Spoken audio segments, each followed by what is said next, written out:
Hello YouTube বন্ধুরা, তোমরা সবাই কেমন আছো? আলহামদুলিল্লাহ অনেকটাই ভালো আছি। আর এই তো দেখো, বাজার থেকে একদম টাটকা ফ্রেশ মাংস নিয়ে এসেছে। আর এই মাংসগুলো রান্না করব। এগুলো হচ্ছে গজের মাংস।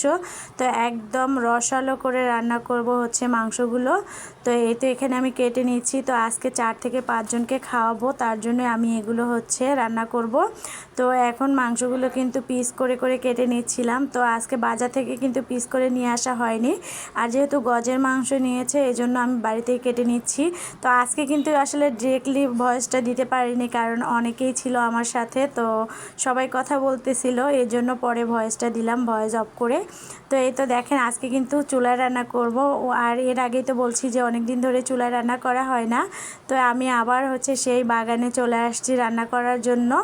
তো মাংসগুলো প্রায় কিন্তু হচ্ছে কাটা শেষ হয়ে যাচ্ছে। তো সবাই অনেক গল্প করতেছে, আবার হচ্ছে অনেকে কিন্তু মরিচও হচ্ছে বোটা এড়িয়ে নিচ্ছে, এই যে কাঁচা মরিচগুলো। তো এখানে ভাবি আছে, আমার মা আছে, আমার বাবা আছে, আর কি সবাই আর কি মোটামুটিভাবে। তো এখানে আবার ওই যে 1000 টাকার মতো মশলা নিয়ে এসেছে। আর এগুলো হচ্ছে দেখেন একদম দেশি এলাচ। এই এলাচগুলোতে কিন্তু অনেক সেন্ট থাকে। তো আমি এলাচ কিছু হচ্ছে বয়মে তুলে নিচ্ছি, আর বাকিগুলো হচ্ছে রেখে দেবো অন্য এক কৌটার মধ্যে, কারণ আমরা গ্রামের মানুষ আসলে সবসময় কিন্তু হিসাব করে চলি। তো যাই হোক, এখানে আমি যতটুকু আসলে লাগবে ততটুকুই নিয়ে নিচ্ছি।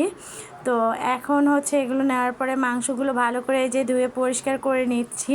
তো আজকে যেহেতু একদম কষকষা করে রান্না করব, আর আজকের মাংসটা কিন্তু একদম তেলে ঝালে রসালো করে রান্না করব।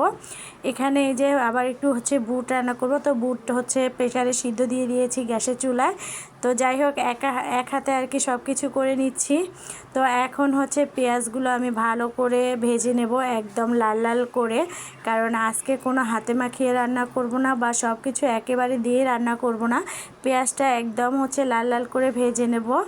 মাঝে মধ্যে কিন্তু অন্যরকম রান্না করলে কিন্তু খুবই ভালো লাগে। আর সব সময় কিন্তু আসলে একই রান্না খেতে ভালো লাগে না। আর খড়ির রান্নার কিন্তু আসলে মজাই আলাদা। আর জালটাও কিন্তু অনেক জোরে আর কি জ্বলতেছে। আমার তো একদম হচ্ছে ধোয়া লাগতেছিল। তো তার ফাঁকে ফাঁকে কিন্তু এই যে আমি যেখানে বসে রান্না করতেছি সেই জায়গাটা শেয়ার করলাম। আর এখন কিন্তু পেঁয়াজটা ভাজা হয়ে গেছে। এখানে আদা, রসুন, জিরে বাটাটা আমি দিয়ে দিলাম। দিয়ে এখন হচ্ছে একে একে সব কিছু দিয়ে ভালো করে মশলাটাকে কষিয়ে নেব। আর যত মশলাটা কষানো যাবে, মাংসের কিন্তু কালারটা তত সুন্দর হবে। তো এখানে আমি হচ্ছে এখন লবণটাও দিয়ে দিলাম স্বাদ মতো। আজকে কিন্তু বাহিরে হচ্ছে প্রচুর গরম উঠেছে, আর আমার চুলাপাড়ে কিন্তু রোদটা চলে আসছে, এই জন্য আসলে সেরকম মানে ক্লিয়ার দেখা যাচ্ছে না মশলা কষানোটা। তো যাই হোক, তারপরে এই রোদে কিন্তু রান্না করে নিচ্ছি। তো আপনাদের ভাইয়া বলতেছে তুমি গ্যাসে রান্না না করলে না কেন? আর যেহেতু বেশি রান্না ভাবলাম যে গ্যাসে আসলে না রান্না করে চুলায় রান্না করে নেই। তো এখন হচ্ছে এই যে মশলাগুলো কিন্তু খুব ভালো করে কষিয়ে নিলাম। কষিয়ে নেওয়ার পরে হচ্ছে মাংসগুলোকে দিয়ে দিলাম। আর মাংসগুলো অনেক ভালো ছিল, একদম ফ্রেশ মাংস ছিল, তেমন হচ্ছে তেল চর্বি ছিল না, হাড়ও ছিল না। তো মাংসগুলো এই যে আমি কিন্তু খুব ভালো করে কষিয়ে নিচ্ছিলাম। মাংসটা কষাতে কিন্তু খুব সুন্দর একটা কালার চলে এসেছে। তো আমি জানি না আসলে আমার ভিডিওগুলো আপনাদের কাছে কেমন লাগে। অবশ্যই যদি ভালো লেগে থাকে তাহলে সবাই কিন্তু লাইক, কমেন্ট, শেয়ার করে পাশে থাকবেন। আর চ্যানেলটিকে সাবস্ক্রাইব করতে একদমই ভুলবেন না। এরপর হচ্ছে আমার কিন্তু এই যে কষানো হয়ে গেছে। তো এখন আমি হচ্ছে ঝোল দিয়ে দেব। তো আপনাদের ভাইয়া বলতেছে যে এরকমই কি রাখা যায় না? তো তাকে বললাম যে না, মাংসটা তো সিদ্ধ হতে হবে। তো সে আবার একটু শুকনা শুকনা মাংসটা খেতে বেশি পছন্দ করে। তো এরপর হচ্ছে আমি ঝোল দিয়ে দিলাম। ঝোলটা দিয়ে বেশ কিছুক্ষণ একটু নেড়েচেড়ে নেব। নেওয়ার পরে হচ্ছে আবারও ঢেকে দেব। যেহেতু বুটের ডাল রান্না করব, তো ভাবলাম যে একটু হালকা করেই আর কি ঝোলটা দেই। তো এখন হচ্ছে এই যে হালকা করেই ঝোলটা দিয়ে দিলাম। এদিকে কিন্তু আমার মাংস রান্না হয়ে গেছে, আর এখন আমি হচ্ছে নামিয়ে নিলাম। তো নামিয়ে নেওয়ার পরে এখন হচ্ছে বুটের ডালটা রান্না করব। আর এই তো দেখেন, মাংসটা কিন্তু একদম তেলে ঝালে একদম রসালো হয়েছে। আর এরপরে হচ্ছে বুটের ডালটা রান্না করব। বুটের ডালটা রান্না করার জন্য মশলাগুলোকে খুব ভালো করে কষিয়ে নিলাম। কষিয়ে নেওয়ার পরে হচ্ছে বুটগুলোকে দিয়ে দিলাম। আর যেহেতু প্রেসারে সিদ্ধ করে নেওয়া হয়েছে, বুটগুলো কিন্তু একদম গলে গেছে। তো মানে সিদ্ধটা একটু বেশি হয়ে গেছে, আর বুটটা কিন্তু একটু আস্তে আস্তে থাকলে খেতে ভালো লাগে। তো তো এখন আমি হচ্ছে বুটের ডালটা কষিয়ে নেব, নেওয়ার পরে একটু হালকা করে ঝোল দিয়ে হচ্ছে মাংসের যে এক্সট্রা হচ্ছে মানে হাড় একটু চর্বি ছিল সেগুলো একটু দিয়ে দেবো, একদমই বেশি ছিল না। তো এরকম করে বুটের ডাল রান্না করলে কিন্তু খুবই ভালো লাগে খেতে। এদিকে কিন্তু হচ্ছে বুটের ডালটা বলক চলে আসছে, আর আমার তো একদমই মনে ছিল না লবণ দেওয়ার কথা। তারপর হচ্ছে আমি হালকা করে আবারও একটু লবণ দিয়ে দিলাম, কারণ আমার আসলে মাঝে মধ্যে মনটা যে কোথায় গিয়ে থাকে জানি না। তো এখন হচ্ছে এগুলো রান্না করার পর কাঠকচু রান্না করে নিচ্ছি।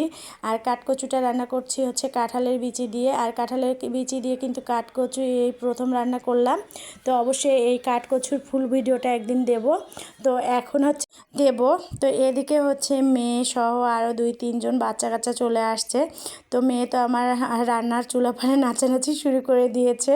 তো ওকে আবার বললাম, মামুনি তুমি ঘরে যাও, গরম উঠেছে অনেক। তো মেয়ে ঘরে চলে গেল। আর এদিকে আমি এই যে কাঠকচুটা কিন্তু কষিয়ে নিচ্ছি, আর কাঠকচুটাও কিন্তু রান্না করব হচ্ছে মাংস দিয়ে। তো এই যে মাংসের একটু ঝোল, কয়েক পিস মাংস নিয়ে আর কি কাঠকচুটাও রান্না করে নিলাম। তো এভাবে কে কে রান্না করেন অবশ্যই কিন্তু কমেন্ট করে জানাবেন। অবশ্যই ফুল রেসিপি দেওয়ার মানে চেষ্টা করব। আর ভিডিওটা বেশি আমি আর কি লং করতে চাচ্ছিলাম না, এই জন্য সবগুলো রান্নারই একটু একটু করে শ্যুট করে নিচ্ছিলাম। তো এখন হচ্ছে ঢেকে দেব। কাঠকচুটা রান্না হয়ে গেলে কিন্তু আমার সব রান্না শেষ। তো সবাই হচ্ছে খাবে যেহেতু একসাথে। তো এদিকে রান্না করতে করতে কিন্তু অনেকটা সময়ও চলে গেল। তো আমার কাঠকচু রান্নাটাও কিন্তু প্রায় হয়ে আসছে। আর এখন হচ্ছে সব কিছু নিয়ে ঘরে যাব। রান্না বান্না শেষ, প্রচুর গরম, চুলায় রান্না করলাম। তো এখানে এই যে গরু মাংসের কষা করে নিয়েছি, তার সাথে এই যে কাঠকচুর রান্না মাংসের এক্সট্রা হাড় চর্বি দিয়ে, আর এখানে এই যে বুটের ডাল। তো আজকে শুক্রবারের জন্য এগুলো রান্না করলাম। সবাই ভালো থাকবেন, সুস্থ থাকবেন। আল্লাহ হাফেজ।